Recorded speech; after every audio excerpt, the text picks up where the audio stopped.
हमारे मन में हमेशा कई सारे सवाल होते हैं हर चीज़ को लेके, और सवाल उठना बहुत ज़रूरी है। तो मैंने आप लोगों को पूछा था कि आपके मन में जो भी सवाल हैं आप मुझे पूछ सकते हैं, और हर वीडियो में मैं कहता हूँ कि उस वीडियो के बारे में आपका क्या ओपिनियन है, आप वो भी मुझे बता सकते हैं। तो आप लोगों ने बहुत सारा सवाल पूछा, और बहुत सारे अच्छे अच्छे सवाल हैं, और बहुत सारे ऐसे सवाल हैं जिनको सुन के मैं तो हंस हंस के लोटपोट हो गया। तो मुझे लगता है कुछ सवालों का जवाब तो दिया ही जा सकता है। जितने सवाल पूछते जाएंगे उतना अपने आप के जो उलझन है सारी चीज़ों के बारे में, जो क्यूरियोसिटी है, वो सब कुछ क्लियर होता जाएगा। पहला सवाल 10 रुपए के लिए इसमें पहला सवाल है कि आश टॉमिलिनसन, ओके, नाइस नेम।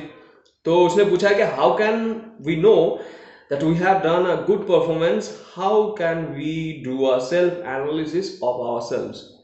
या सेल्फ एनालिसिस होना बहुत ज़्यादा ज़रूरी है मुझे लगता है। और हम जो होते हैं वो कितने भी टीचर से सीख ले, कितने भी ज्ञान लोगों से बटोर ले, लेकिन अल्टीमेटली हम खुद ही खुद के सबसे बेहतरीन टीचर होते हैं, क्योंकि हमें खुद ही पता होता है कि हम कर क्या रहे हैं, एक्चुअली हम सही रास्ते पे जा रहे हैं कि नहीं जा रहे हैं। बाकी जो लोग होते हैं वो हमें एक मार्ग दिखा सकते हैं, तो कह सकते हैं कि तुम्हारा परफॉर्मेंस बुरा है, लेकिन किस हद तक बुरा है या किस हद तक अच्छा है, और आपने कितना अच्छा परफॉर्मेंस किया है, वो खुद ही आप समझ सकते हैं। तो ये जो समझने वाली बात होती है, जैसे जैसे आप बड़े होते हैं, मतलब आपकी ज़िंदगी के, अगर आप 16 साल के 18 साल के हैं, तो जैसे मैं कहता हूँ कि कॉलेज लाइफ ख़त्म हो रहा है, और कॉलेज लाइफ ख़त्म होने के बाद जब आप एक और दूसरी ज़िंदगी में, जो ज़िंदगी का एक और फेज़ है जहाँ पे आप जिम्मेदारी उठाना सीखते हैं, इंडिपेंडेंट होते हैं, तो आपको बहुत चीज़ें समझ आने लगते हैं। तो वैसे ही आप जैसे रेगुलर थिएटर या फिल्म से जुड़े हुए हैं, काम कर रहे हैं, एक्टिंग से जुड़े हुए हैं, एक्टिंग रिलेटेड चीज़ों से जुड़े हुए हैं, जैसे आप किताब पढ़ते हैं, फिल्म देखते हैं, नाटक देखते हैं, तो आपका जो समझ है वो डेवलप हो जाएगा धीरे धीरे। और आप जब भी कोई परफॉर्मेंस करते हैं, आपके घर वाले जो हैं वो आपको देख के कहते हैं कि अरे बहुत बढ़िया बहुत बढ़िया, क्योंकि मम्मी पापा भाई बहन दोस्त तो कभी बुरा नहीं कहते ना उसको देख के कि अच्छा है सही है। लेकिन जब आप परफॉर्म करते हैं कुछ भी, आज आपके हाथ में मोबाइल फोन है ना, तो उसको आप रिकॉर्ड कीजिए, और जैसे ही रिकॉर्ड करते हैं आप खुद देखिए, तो आपको समझ आएगा। और कैसे समझ आएगा? दुनिया में जितने सारे एक्टर्स हैं उनमें से कौन कौन बहुत अच्छे एक्टर हैं, कौन कौन ठीक ठाक नहीं है, कौन एक्टर्स लगते हैं ये अच्छा एक्टर नहीं है यार, इनको मैं एक्टर नहीं मानता, लेकिन उनको मैं एक्टर मानता हूँ। तो इसके पीछे आपका भी कोई पर्सनल वजह है कि आप किसी को क्यों अच्छा एक्टर मानते हैं। और ठीक उसी तरह से जैसे आप उनके फिल्म देखते हैं, तो आप अपना परफॉर्मेंस भी उसी तरह से देखें। और आपको जो मोमेंट्स है ना, जो भी आप एक्चुअली रियल हैं कि नहीं हैं, आप फेक हैं कि आपने कैरेक्टर कर पाए, आप जो भी कैरेक्टर करने की आप कोशिश कर रहे थे, जो भी डायलॉग बोलने की कोशिश कर रहे थे, आपको बिल्कुल समझ आएगा। क्योंकि उतना समझ आपको होता है। आप बचपन से जैसे फिल्म देखते आते हैं, धीरे धीरे वो समझ, जब आप एक्टिंग करना चाहते हैं या एक्टिंग कर रहे हैं, वो समझ डेवलप हो जाता है। जैसे मैं ऑडिशन देता हूँ, तो मैं जब घर से ऑडिशन देता हूँ तो बहुत बार देखता हूँ कि मैं अपने परफॉर्मेंस को खुद बार बार देखता रहता हूँ। जैसे मैं कोई वीडियो बनाता हूँ तो उसमें से जो भी पोर्शन मुझे अच्छा नहीं लगता, ये वीडियो एक टेक में नहीं बनता, बीच बीच में मैं रुक जाता हूँ, बीच बीच में कुछ फंबल कर देता हूँ, वो सब एडिट करके मैं निकाल देता हूँ। क्योंकि मुझे लगता है कि ये सब अच्छा नहीं होगा, ये सब अच्छा नहीं लगेगा, कहीं पे कुछ गड़बड़ कर दिया मैंने, वो गड़बड़ होने से फिर वो लोगों तक नहीं पहुंचेगा, लोग बोर हो जाएंगे, तो परफॉर्मेंस अच्छा नहीं रहेगा।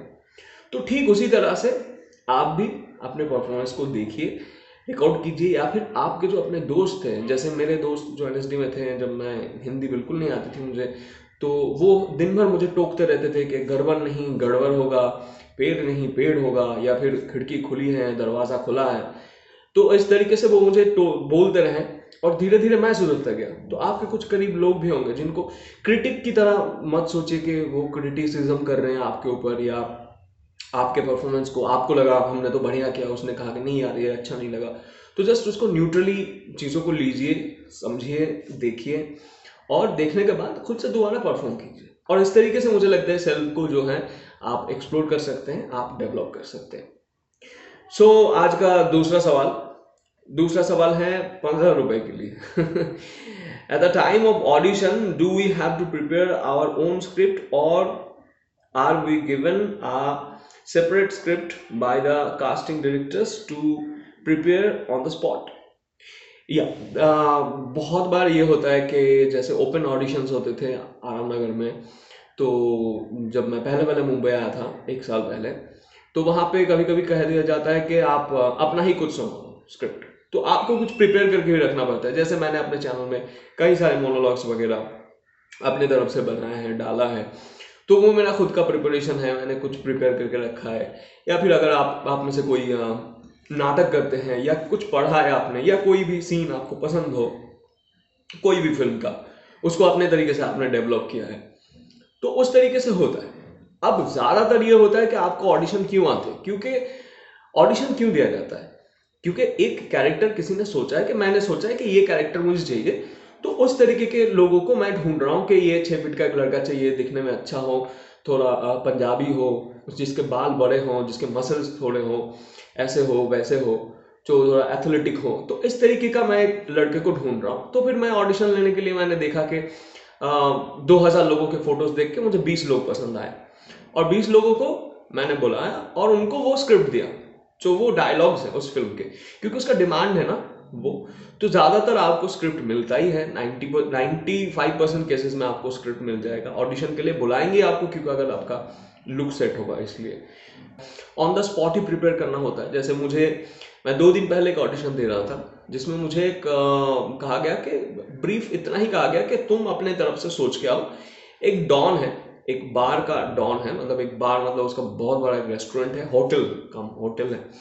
तो मैं सोच के गया कि वो कैसे बैठेगा, कैसे बात करेगा, क्या हो रहा है नहीं हो रहा है, सीन पूरा पढ़ के गया। तो जैसे मैंने वहाँ परफॉर्म किया, तो परफॉर्म करते हुए मुझे लगा कि नहीं यार, मज़ा नहीं आया, क्योंकि मेरे पास पूरा ब्रीफ नहीं था। क्योंकि वो क्या चाहते हैं आई डोंट नो, तो वो कास्टिंग डायरेक्टर या डायरेक्टर जो भी है वहाँ पे, वो क्या चाहते हैं वो आपको ब्रीफ देंगे, उनके हिसाब से आपको करना है। लुक तो हो गया, अब एक्टिंग की बात है। तो उन्होंने मुझे कहा कि ये फट्टू टाइप सा डॉन है, मतलब लोगों से बहुत डरता है। तो मेरा परसेप्शन ही बदल गया, क्योंकि मैं रात भर कुछ सोच के सुबह प्रिपरेशन लेके फिर गया ऑडिशन देने, और उन्होंने 1 सेकंड में चेंज करके मुझे कहा कि वो ना इस तरीके का डॉन है।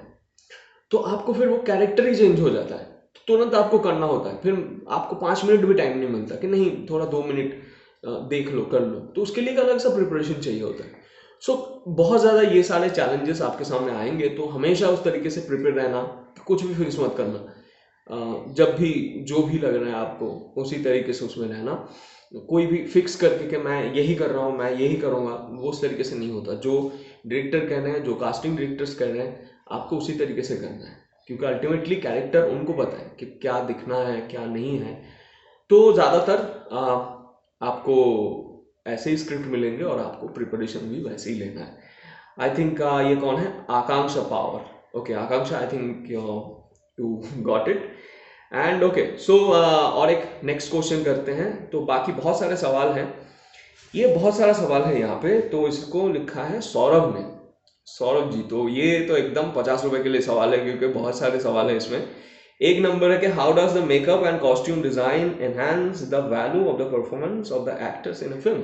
ओके, डेफिनेटली बहुत ज़्यादा मैटर करता है, क्योंकि एक अगर स्कूल में कोई कुछ लोग, मान लीजिए कि एक एग्जाम्पल के स्कूल में कोई पढ़ाई कर रहा है और वो पुलिस के कॉस्ट्यूम में है, तो वो कौन सा स्कूल है?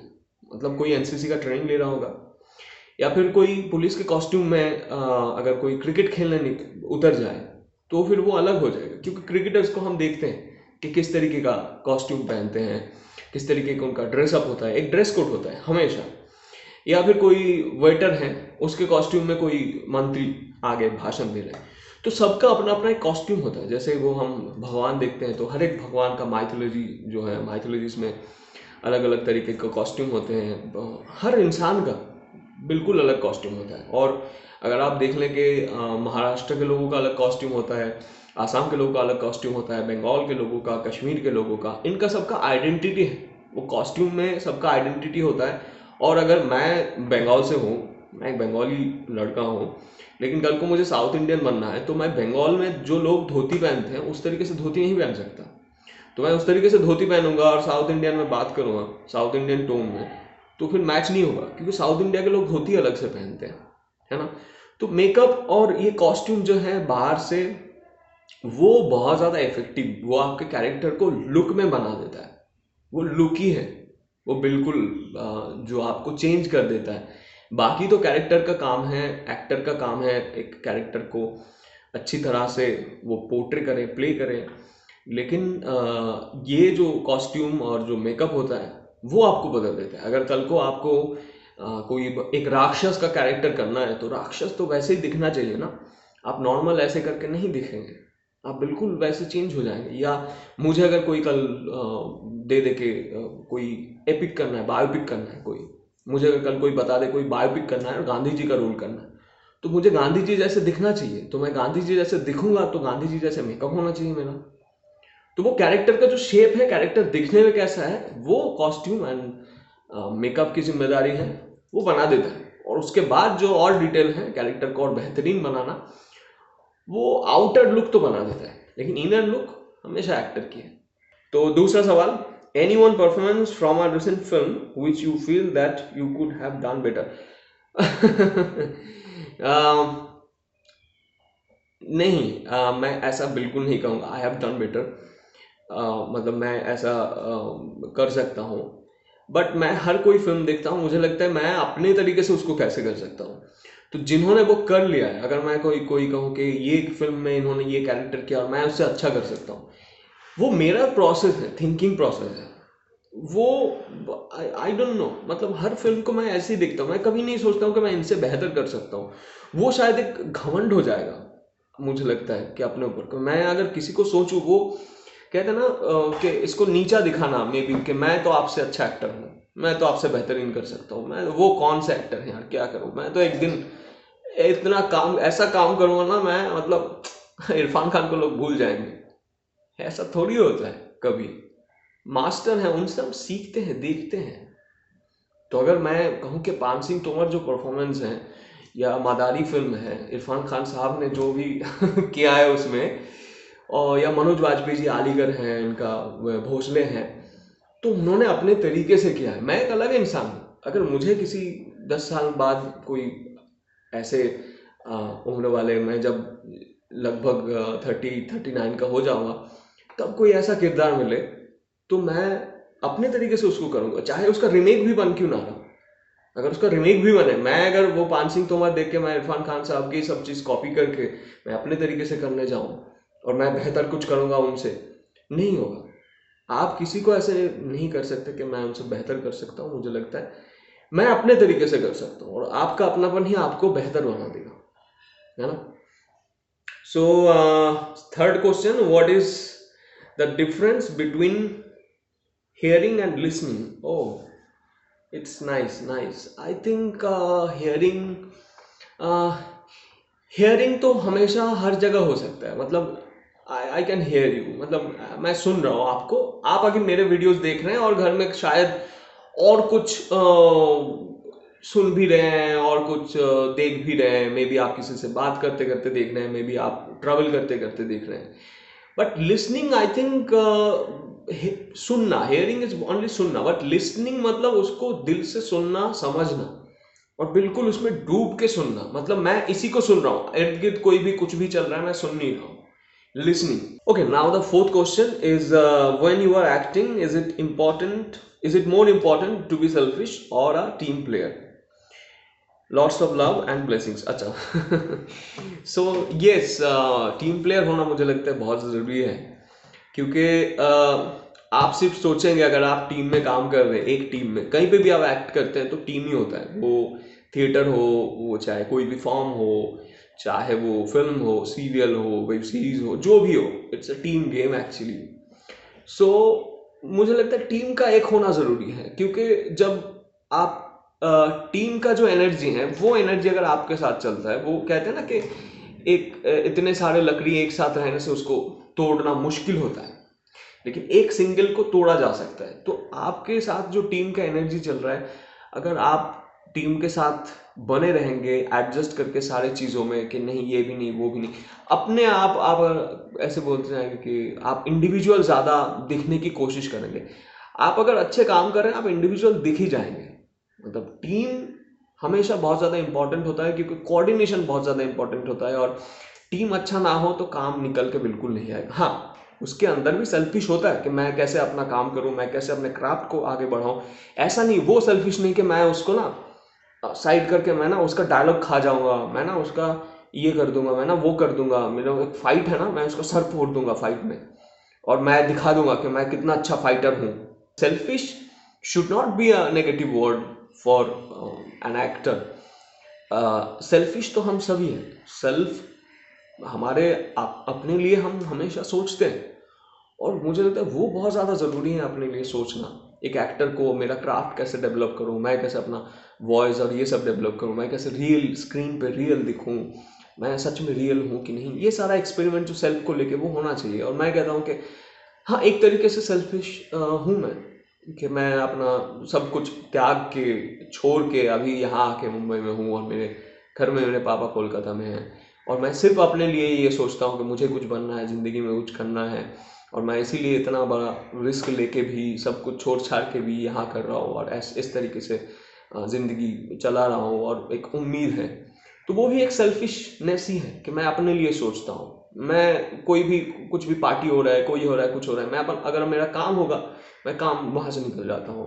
ये तो मुझे मेरे लिए उसका इंपॉर्टेंस नहीं है, मेरे लिए इंपॉर्टेंस है मेरे काम का सबसे ज़्यादा, उसके पीछे रहने का।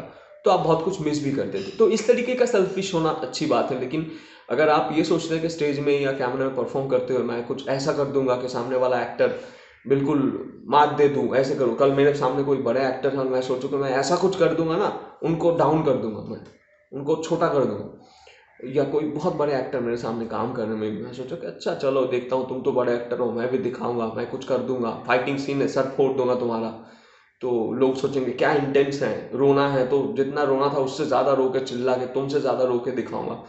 तो वो डाउन करना है, डोमिनेट करना है किसी को। कभी भी डोमिनेटेड मुझे लगता है नहीं होना चाहिए। सेल्फिश में अगर डोमिनेट आ जाए, किसी और के ऊपर वो हावी होने लगे, तो फिर बुरी बात है। And always be a team player, team की एनर्जी के साथ चलना चाहिए। बाकी आप अगर अच्छे काम कर रहे हैं तो आप देख ही जाएंगे। सो आज के लिए बहुत सारा मैंने ज्ञान दे दिया। थैंक्स आपके सवालों के लिए, और बाकी बहुत सारे सवाल हैं, मैं आप डोंट वरी, मैं सवाल ज़रूर जवाब करता रहूँगा जब भी टाइम मिले, और मुझे पूछते रहिए। बाकी आपका कोई सवाल है ज़रूर कमेंट बॉक्स पे जाके बताएं। और ऐसा कुछ नहीं जिसके बारे में मैंने एपिसोड पहले ही बनाया, प्लीज़ अगर आप चैनल पर नए हैं तो सब्सक्राइब करें ना करें, चैनल के जो वीडियोस हैं वो तो देख ही लें सवाल पूछने से पहले, क्योंकि बहुत सारा आंसर आपको वही मिल जाएगा। उसके बाद जो भी लगे फिर आप मुझे सवाल पूछना, ठीक है। और बाकी नए हैं सब्सक्राइब कर लीजिएगा, पुराने हैं साथ बने रहिएगा। ओके, सो मिलते हैं नेक्स्ट एपिसोड में, तब तक के लिए टेक केयर, बाय।